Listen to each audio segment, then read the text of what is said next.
مفتی صاحب کے بیانات سننے کے لیے AIA دعویٰ اکیڈمی چینل کو سبسکرائب کریں۔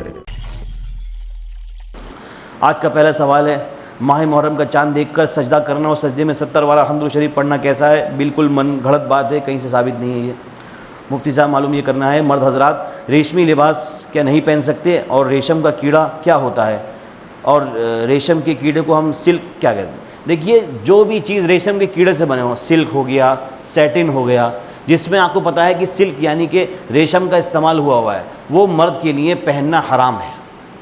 اب آپ چاہے نئے نئے نام رکھ لیجئے کہ یہ سلک نہیں، یہ تو سیٹن ہے، سیٹن نہیں تو فیٹن ہے، کچھ بھی نام رکھ لیجئے آپ، لیکن بہرحال ریشم سے بنی ہوئی چیز مرد کے لیے حرام ہے ہر حال میں۔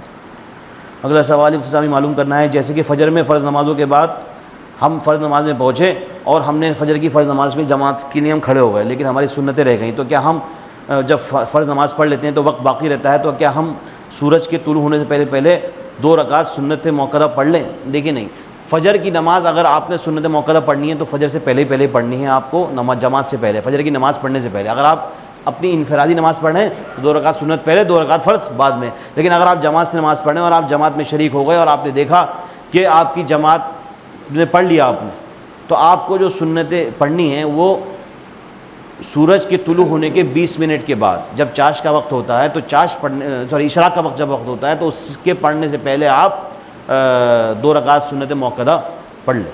اگر کسی نے فجر کی قضا پڑھنی ہے، یہ بھی مسئلہ سنیے، کیونکہ یہ اسی سے ملتا جلتا مسئلہ ہے کہ اگر کسی کی فجر قضا ہو گئی، اس نے زوال سے پہلے قضا جو قضا کری اس نماز کی، تو اسے 2 رکعت سنت اور 2 رکعت نماز فرض دونوں پڑھنے ہیں۔ لیکن اگر کسی نے اپنی فجر کی قضا زوال کے وقت کے بعد کری تو اسے صرف 2 رکعت نماز فرض وہی قضا کرنی ہے۔ یہ بہت لوگ غلطی کرتے ہیں، اس میں یہ بھی بات واضح ہو جائے۔ صرف اکیلا 10ویں محرم میں روزہ رکھنا مکروہ ہوتا ہے کیا؟ آج کے زمانے میں نہیں، میں نے بتا دی یہ بات، آج کل 10 محرم میں روزہ رکھنا مکروہ تو نہیں ہے، لیکن ملا کے ضرور رکھنا چاہیے، جیسے میں نے بتایا، جیسے کہ یا تو 9-10 یا 10-11۔ میرا بچہ 2 مہینے کا ہے اور میرے کپڑے پر پیشاب کر دیتا ہے، تو کیا میں ناپاک ہو گئی؟ دیکھیے، بچہ ہو یا بڑا، پیشاب تو ناپاک ہے، چاہے چھوٹے بچے کا ہو، یعنی کہ دنیا میں آنے کے بعد 1 دن کا ہی بچہ کیوں نہ ہو، اس کا پیشاب ناپاک ہے۔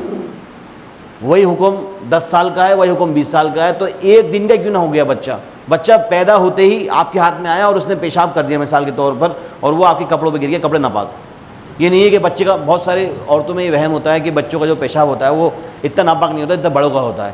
تو بھائی، بچوں کا پیشاب ہو، نو مولود کا پیشاب ہو، پیشاب ناپاک ہی ہے ہر حال میں، نہ آپ کو تو فوراً اپنے کپڑے بدل لینے چاہیے۔ البتہ اس کے بدلے طریقے آ چکے ہیں، آج کل آپ کچھ کپڑا بچھا لیں اپنے اوپر، بہت سارے کام کر لیں۔